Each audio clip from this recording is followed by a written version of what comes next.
Oui, je pense qu'il reste un tabou. Et pour moi, ce tabou, il est vraiment lié à cette idée que l'IA supprime le travail. Utiliser l'IA, c'est ne plus travailler, en fait. Lui, c'est Gabriel Alcaraz, sociologue du travail, et moi, je suis Lise Barcellini.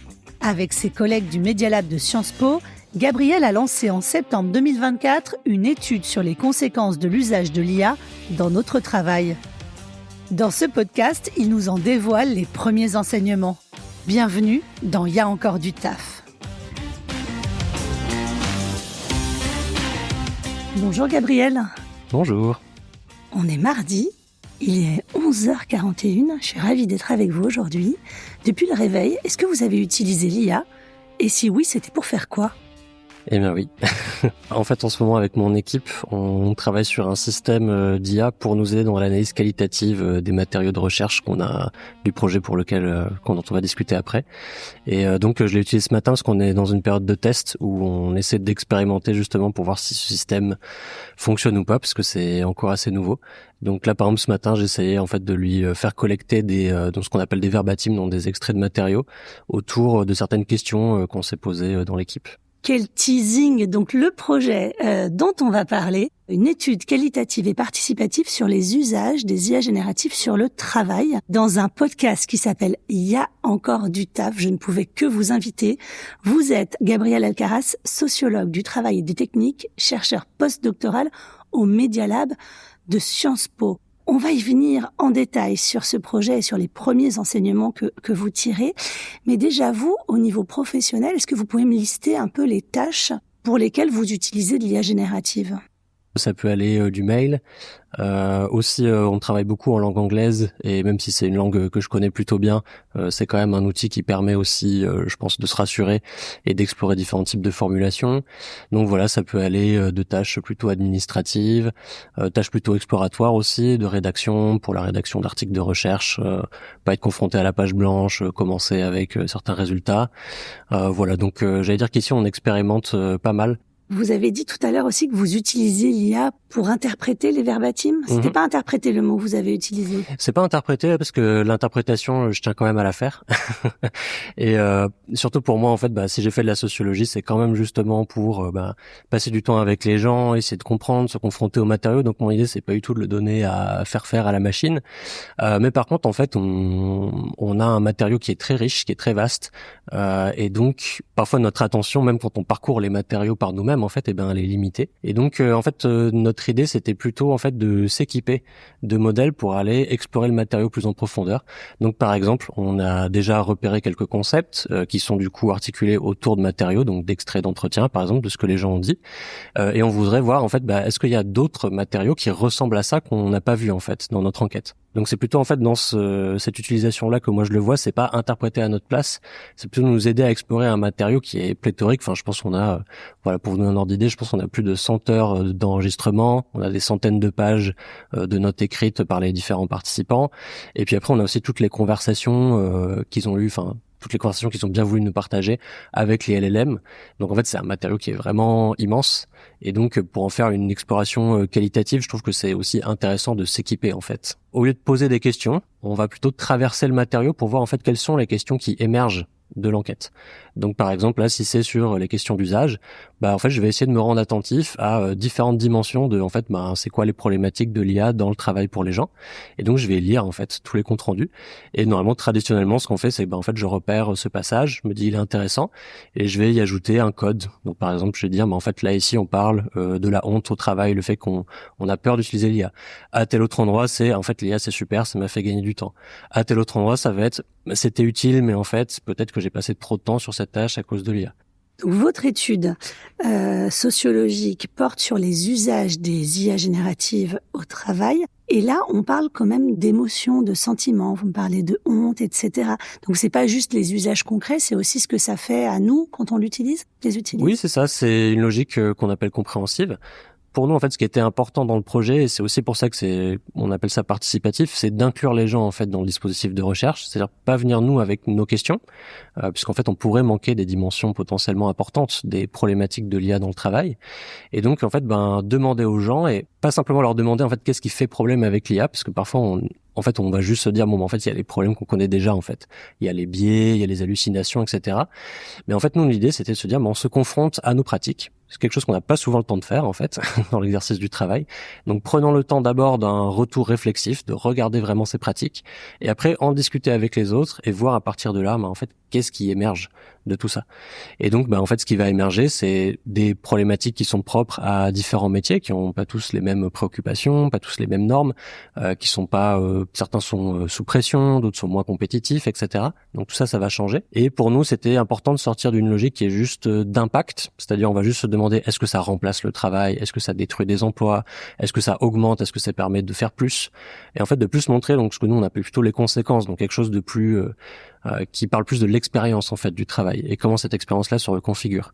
Et donc cette expérience-là, elle est faite de tout l'ensemble de pratiques, mais aussi d'un ensemble de ressentis. Et d'ailleurs, je pense que c'est une des choses que moi j'ai trouvé très intéressante dans l'enquête et qui m'a surpris en fait, c'est à quel point ces technologies sont, là où elles parlent le plus aux gens, je trouve, où il y a vraiment un effet fort il y a une valeur en fait qu'on trouve au LLM en particulier, c'est ce côté intime justement dans le travail qui est parfois un peu compliqué à avoir avec des collègues par exemple. Et donc en fait, si on se sent vulnérable sur un sujet, le LLM va être vu comme potentiellement un soutien et un endroit en fait où on peut se confier. Nous on le voit notamment avec les profils juniors avec lesquels on a travaillé, qui entrent dans des milieux très compétitifs, dans certains cabinets d'avocats ou dans tout un tas d'autres milieux, y compris le journalisme par exemple. Et on va pas se sentir autorisé à poser certaines questions parce qu'en fait on se dit je vais passer pour idiot en fait ou idiote. Et donc dans ce cas-là on va plutôt se tourner vers le LLM par exemple. Et donc ça j'ai trouvé ça très intéressant en fait de voir à quel point ces machines, on parle beaucoup de productivité, etc. Et on parle de plus en plus de santé mentale, mais plus dans le côté personnel. Et en fait, je crois que c'est quelque chose qui est sous-estimé aussi dans le côté professionnel, le fait que ce sont des machines aussi affectives, en fait. Là, vous avez parlé d'avocats, de journalistes. Quel genre de métier vous avez rencontré, de professionnels, et comment s'est passé le choix de ces professionnels ? L'idée, c'était de regarder surtout plutôt ce qu'on appelle les cols blancs, qui sont censés être ceux qui sont le plus visés, en tout cas d'après les entreprises qui créent ces modèles, par l'IA générative. Donc c'était, on va dire, plutôt des professions qui sont très qualifiées, très expertes dans leur domaine, donc journalistes, avocats, du conseil en économie, des chercheurs. On a travaillé aussi avec des gens qui sont plutôt dans l'administration publique, des gens qui sont dans le secteur de la culture, soit du côté artistique, soit du côté de la production. Donc il y a évidemment plein de métiers qu'on n'a pas pu couvrir, mais l'idée c'était plus d'avoir une approche par contraste.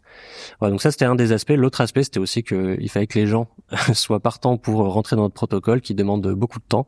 Donc ça aussi, j'allais dire, ça a guidé pas mal la sélection des différentes personnes qui pouvaient faire l'enquête avec nous. Donc on a déjà parlé d'une première, un premier enseignement, là, ce que vous touchez du doigt sur, on utilise les LLM, les IA génératives comme confidents dans le contexte du travail. Ça, c'est vrai que c'est quelque chose qu'on n'entend pas et qu'on lit pas fréquemment. Est-ce qu'il y a un autre enseignement qui est un peu inattendu ou qui est différent de ce qu'on peut lire habituellement ? Oui, moi, une des premières choses qui m'a surpris, mais vraiment dès le début, c'est à quel point les usages étaient ordinaires. Et vraiment, mais très simple en fait.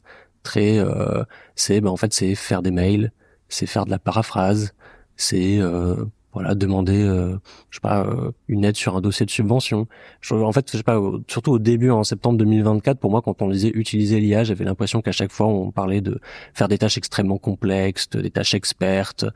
Mais en fait pour les gens en fait ça reflétait vraiment quelque chose de très ordinaire, des tâches assez répétitives. Et ça m'a frappé aussi parce que en tant que sociologue du travail, j'ai trouvé que c'était au-delà de la technologie elle-même, c'était un révélateur, en fait, un endroit d'observation du travail qui est absolument fascinant et qui est pas si fréquent, en fait, dans la façon dont nous, on peut aborder le travail en tant que chercheur. Mais qu'est-ce qui vous a étonné ? C'est l'appropriation individuelle d'un outil qui apparaissait technique, alors qu'au final, on peut l'utiliser de façon simple, c'est ça ?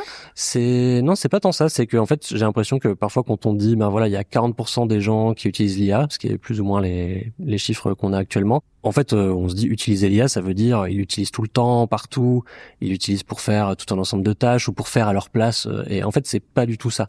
Et très souvent, en fait, nous, ce qu'on remarque, c'est que les gens, ils ont, on va dire, entre 80% et 90% de leurs usages, c'est 1 à 2 tâches qu'ils font tout le temps. Et après, il y a une couronne de tâches, un ensemble de choses qui sont plus expertes, qui demandent plus de travail, plus de travail de leur part pour faire fonctionner le LLM. Mais sinon, la plupart des gens en fait se concentrent autour de quelques tâches qui sont toujours les mêmes. Et j'allais dire en plus, ce que je peux rajouter, c'est que moi j'ai été surpris de voir que les usages étaient quand même souvent en continuité avec d'autres usages qu'on avait déjà auparavant. Donc par exemple pour la traduction, en fait on avait déjà des systèmes de traduction automatisés et en fait on voit juste que en fait ces LLM ont centralisé tout un ensemble de pratiques qui pouvaient être déléguées ou la recherche d'informations comme sur Google. Donc moi c'est ça qui m'a surpris au début, c'est le côté très peu inventif, on pourrait dire, des usages ou très peu poussé dans la plupart des cas. Ça, je pense, c'est quelque chose qui n'est pas souvent mis en avant et je crois en fait il y a beaucoup de personnes qui ne savent pas quoi faire en fait avec les LLM ou qui ont soit des réticences, soit même en fait qui se disent bon en fait c'est pourquoi je pourrais l'utiliser en fait. Là, vous parlez de réticence. Est-ce que vous avez rencontré des professionnels qui sont totalement réfractaires à l'idée d'utiliser l'IA dans leur travail? Oui, on en a rencontré. Alors, dans ce cas-là, il faisait pas forcément partie de notre étude à proprement parler, parce que c'est vraiment une étude sur les personnes qui utilisent l'IA. Donc, évidemment, de ce fait-là, on a un biais, mais on en a quand même rencontré un certain nombre. En ayant fait un certain nombre d'ateliers inspirés de la méthode qu'on a développée ici, j'ai quand même aussi vu beaucoup de gens qui sont pas forcément dans une opposition à ces technologies. J'allais dire dans les usages, parce qu'après il y a tout un tas de critiques environnementales sur l'exploitation du travail humain, etc., qui peuvent être faites. Mais j'allais dire pour le travail, en fait, il y a beaucoup de gens tout simplement qui n'ont pas le temps de se poser pour en fait voir comment utiliser ces technologies-là, ou en fait qui ne voient pas en fait comment elles pourraient faire mieux ou plus vite, et qui en fait ne voient pas l'intérêt tout simplement. Quelles étaient vos hypothèses de départ en septembre 2024 quand vous avez lancé le projet? Je sais pas si on avait beaucoup d'hypothèses, pour être honnête. C'est en fait la façon dont nous on travaille en tant que, en tout cas une certaine partie de l'ethnographie, de l'anthropologie, de la sociologie, aussi avec mes collègues qui sont en recherche de design. Et c'est plus en fait de développer une méthode qui va nous permettre en fait de repérer des questions. Et je crois que souvent nous en fait on se méfiait beaucoup des questions que nous on pourrait importer sur ce sujet. Donc par exemple, il y a beaucoup de critiques sur les biais des IA. Il y a beaucoup de critiques sur les hallucinations. Et en fait, nous, dans le dispositif, on s'est rendu compte que oui, c'est des critiques qui peuvent intervenir dans le travail, mais en fait, c'est pas du tout des registres de critiques qui sont majoritaires, en fait. Les gens ont beaucoup d'autres problèmes avec les IA que cela. Et ça, en fait, c'est parce que justement, on était ouvert à entendre d'autres problématiques et construire, en fait, les questions au fur et à mesure que je pense qu'on a pu repérer, en fait, ces choses-là qui, à mon avis, sont pour l'instant assez peu explorées. Du coup, j'ai envie de vous demander quels autres problèmes émergent dans le travail. Il y en a plein. Alors nous, du coup, ce qu'on a identifié, c'est ce qu'on a appelé le travail de configuration. Donc le travail de configuration, qu'est-ce que c'est? C'est l'idée que en fait ces machines ne font pas le travail à notre place, ou même si elles le font, en fait il y a tout un travail qui permet de faire le travail à ces machines, de faire des choses à ces machines. Donc il y a des choses qui sont assez intuitives de ce point de vue-là. On a déjà tous entendu parler de la question du prompt, ou de la question de la relecture des résultats de la machine qu'il faut évaluer, vérifier les sources, etc. Donc ça, par exemple, ça fait partie du travail de configuration. Mais il y a d'autres choses que nous on a identifiées. Par exemple, il y a ce qu'on a appelé la discrétisation. En fait, le fait que, en fait, il y a plein de tâches professionnelles qui sont assez floues, en fait. Les contours sont mal définis, et les faire rentrer dans une IA, c'est pas évident. Par exemple, on peut demander de faire tout un rapport à une IA et en fait, on va se rendre compte que le résultat n'est pas bon. La discrétisation. La discrétisation, donc c'est le fait de découper un processus de travail qui est continu, qui est fluide, qui est pas forcément très organisé en fait, et donc de voir en fait quelles sont les opérations de cette tâche qu'on pourrait faire rentrer dans un LLM. Et ça en fait, c'est très compliqué parfois pour les gens de se dire en fait quand je fais ce rapport, moi je me dis juste je fais le rapport. Mais en fait, la machine pour l'instant, en tout cas nous quand on a fait les expériences, n'était pas capable de le faire. Donc est-ce que du coup il faut que je délègue, par exemple, il faut que je me dise alors en fait ce que je pourrais lui faire c'est peut-être la revue de littérature, ou alors c'est peut-être l'analyse des matériaux quantitatifs, ou alors c'est formater les notes que j'ai prises. Mais en fait là ce réflexe de se dire en fait comment diviser ce processus là qui est un peu flou, qui est pour moi en fait un peu spontané, naturel, auquel j'ai été socialisé ou que j'ai appris un peu sur la pratique du travail, comment le faire rentrer. Donc ça en fait c'est un travail, en fait c'est configurer, c'est pas juste configurer la machine, c'est aussi reconfigurer son propre travail Et ça, en fait, ça demande des efforts. C'est vraiment pas facile. Surtout qu'en plus, tout le monde est un peu seul, isolé face à ces machines. C'est aussi des technologies qui sont nouvelles. On sait pas forcément comment se les approprier. Et ça, en fait, ça demande vraiment de l'investissement de la part des personnes. Et nous, on a vu des gens qui étaient prêts à passer beaucoup de temps dans ce travail de configuration, mais aussi des personnes qui, en fait, disaient, moi, j'utilise pas les LLM pour ça, j'utilise l'IA pour qu'elle me simplifie la vie. Et en fait, quand on commence à se rendre compte qu'il a fallu réfléchir énormément à prompter, à ouvrir différentes fenêtres de chat, etc., là, les gens se disent, en fait, il y a un problème. Et je pense que ça fait partie des choses qu'on a identifiées qui, à mon avis, sont assez peu discutées encore. Il y a quelques secondes, vous avez dit les gens sont seuls face à la machine. Ça, ce sentiment de solitude, c'est quelque chose qui ressort des entretiens et de votre étude qualitative et participative? Absolument. Déjà, ce qu'il faut dire, c'est que donc du coup, on a travaillé par cohorte. Donc, on a regroupé les gens dans des groupes qui se réunissaient régulièrement pour parler de leurs pratiques. L'idée, c'était qu'il y ait des gens autour de la table qui aient des pratiques professionnelles différentes, pour que ça crée du contraste, de la discussion, de la prise de recul. Les gens, en fait, nous disaient souvent, mais en fait, ça fait du bien de parler de ce qu'on fait avec l'IA dans un contexte où il n'y a pas forcément de jugement moral. On n'est pas dans un lien hiérarchique, on n'est pas entre collègues, on n'est pas entre amis non plus. Et donc, en fait, on peut s'exprimer sur ce qu'on fait. Et puis après, sur le côté isolation, je pense qu'il y a deux différentes logiques. La première, c'est la façon dont ces machines fonctionnent. Je pense que effectivement, elles contribuent à une individualisation du travail, qui est un processus qu'on observe depuis très longtemps en fait en sociologie. Mais là, je pense qu'on est vraiment dans une extension en fait de ce mouvement où en fait du coup, chacun essaie de configurer la machine pour l'adapter à son processus, avec en plus ce côté intime dont je parlais qui fait en fait tout l'intérêt pour moi en tout cas pour beaucoup de gens de ces technologies. Donc du coup on va vraiment rester dans un lieu un peu clos où certes il y a des choses qu'on peut partager, mais il y a aussi tout un ensemble de choses qu'on va pas forcément dire parce que c'est un peu délicat. Et ça veut pas dire que les gens font des choses qu'ils trouvent mauvaises. Parce que parfois les gens disent ça veut dire qu'ils font du mauvais travail, ils trichent avec l'IA, ils mettent des données confidentielles qu'ils devraient pas confier à une IA. Ça peut arriver, mais globalement j'ai trouvé que les gens étaient plutôt en conformité, en tout cas, ils disaient qu'ils faisaient les choses du mieux qu'ils ou elles pouvaient. Mais par contre, se disaient, en fait, si je dis que j'ai fait tel rapport avec de l'IA, en fait, le fait de dire j'ai fait avec de l'IA, ça montre pas du tout le travail qu'il y a derrière, en fait. Tout ce travail de configuration dont je parlais, il est très peu visibilisé, en fait. Surtout si les personnes en face n'utilisent pas l'IA. Mais même les gens qui étaient dans le groupe, qui l'utilisaient beaucoup, disaient, en fait, quand quelqu'un me dit j'ai fait quelque chose avec de l'IA, j'ai un a priori négatif. J'ai pensé que la personne a été paresseuse, n'a pas fait le travail. Alors qu'en fait, a priori, on n'en sait rien, quoi. Du coup, en fait, il y a une sorte de tabou autour de l'utilisation de l'IA où on s'auto-censure, c'est ça? En tout cas, nous, ce qu'on a remarqué, c'est qu'il y a véritablement une tension dans tout un ensemble de milieux.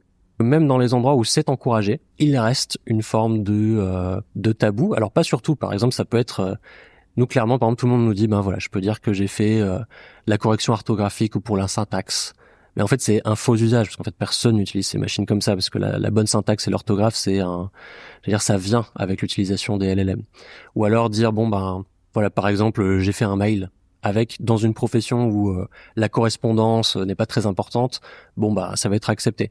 Alors qu'il y a d'autres métiers, par exemple, on a travaillé avec des gens qui accompagnent des artistes ou qui travaillent dans le luxe, un email est très important. Donc il faut vraiment travailler le ton, etc. Donc là, c'est peut-être moins accepté le fait d'utiliser l'IA dans ces domaines-là. Mais donc en tout cas, oui, je pense qu'il reste un tabou.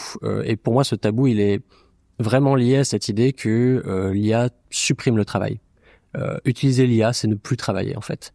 Ça, je pense que c'est très délétère parce que en réalité, l'IA, elle déplace le travail, elle le reconfigure. Je pense que c'est vrai au niveau micro, mais c'est vrai aussi au niveau macro. Il y a beaucoup d'inquiétudes sur la disparition du travail, la fin du travail.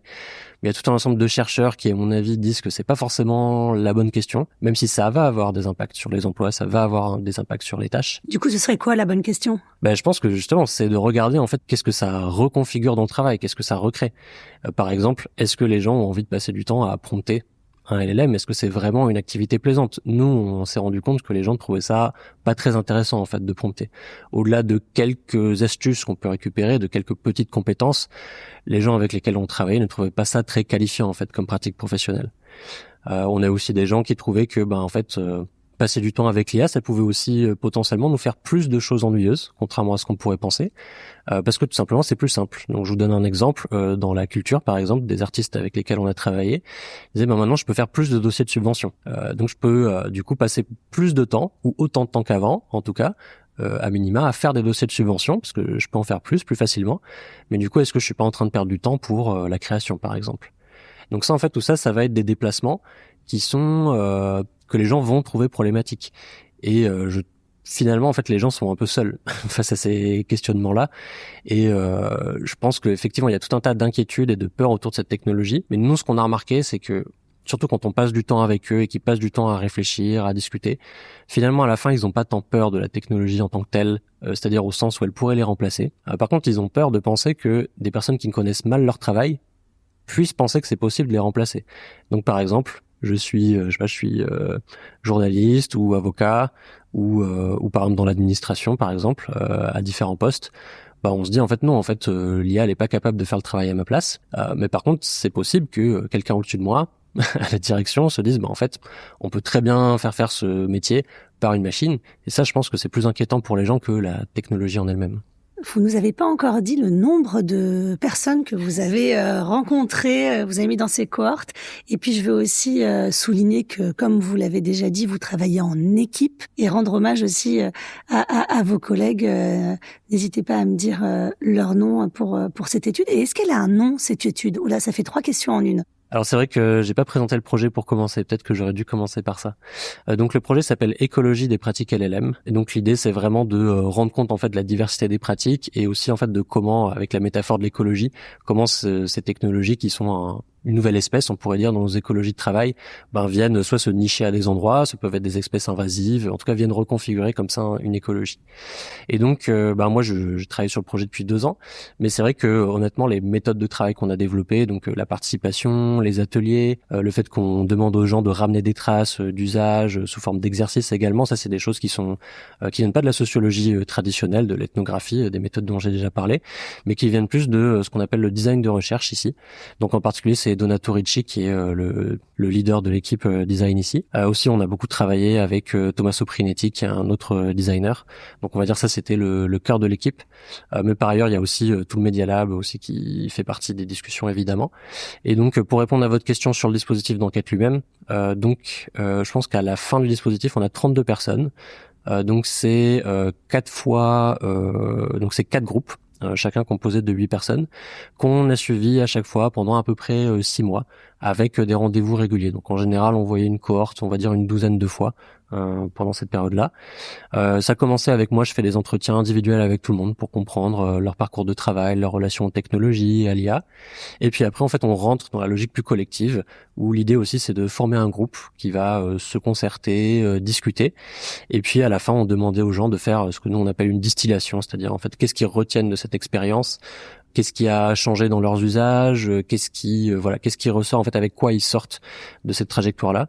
Et c'est aussi la logique des méthodes participatives, comme je le disais, c'est non seulement impliquer les gens dans le processus de recherche, sur comprendre quelles sont les bonnes questions à poser, mais c'est aussi l'idée que la recherche ne doit pas juste être extractive, c'est-à-dire prendre des données puis après faire des bonnes publications, mais aussi faire en sorte que les gens tirent quelque chose de cette expérience.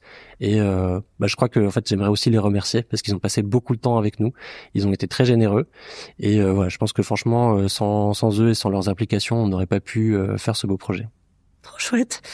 On en vient déjà à ma dernière question, Gabriel Alcaraz. Vous, en tant que chercheur, sociologue, est-ce qu'il y a une IA qui n'existe pas encore et dont vous auriez besoin? Ah oui. Oui. Non, mais en fait, je pense même aux IA existantes actuellement. En fait, je trouve qu'elles sont... Enfin, la façon dont moi je l'interprète, c'est qu'elles sont entraînées, ou en tout cas, elles sont submergées par des papiers scientifiques d'autres disciplines, en fait, qui viennent des disciplines plutôt informatiques, mathématiques, physiques. Et en tout cas, moi, je retrouve pas du tout les formes de sensibilité, les choses qui, pour moi, ont du sens en sociologie. Je me souviens quand j'étais à l'université Gustave Eiffel, diriger des mémoires de master, et il y avait un étudiant qui était très bon par ailleurs, mais je pense qu'il avait été un peu pris de court et donc il avait fait une grosse partie de son mémoire avec ChatGPT. Et en fait, les interprétations des entretiens, je pense, étaient générées complètement par LLM. Et en fait, l'interprétation pour moi de ces résultats était plus proche, on va dire, de l'analyse marketing que vraiment de l'analyse sociologique ou anthropologique. Et en fait, moi, je trouve que ce qui manque actuellement, en particulier dans la recherche, et j'allais dire la recherche qualitative, anthropologique, sociologique, c'est des LLM qui sont faits par les chercheurs eux-mêmes et qui répondent en fait aux problématiques que nous on a. Alors après on a des débats parce que c'est des technologies qui sont controversées, mais en tout cas s'il fallait les développer, moi je pense que c'est dans cette direction-là que j'irais. C'est comme je disais en fait, c'est partir des préoccupations du travail, réfléchir à ce que nous on fait, ce dont on a besoin, et partir en fait de matériaux, de choses qui sont proches de nos pratiques et pas, j'allais dire du coup, plaquer des modèles de fonctionnement scientifique qui correspondent pas en fait à nos façons de penser, de fonctionner, d'enquêter. Ce sera le mot de la fin. Merci beaucoup Gabriel d'avoir été mon invité. Merci beaucoup. J'espère que cet épisode vous a plu. Si c'est le cas, pensez à me le dire en mettant 5 étoiles et à le partager autour de vous. Vous pouvez aussi bien sûr vous abonner. Moi je vous dis à très vite pour le prochain épisode et souvenez-vous d'ici là, il y a encore du taf.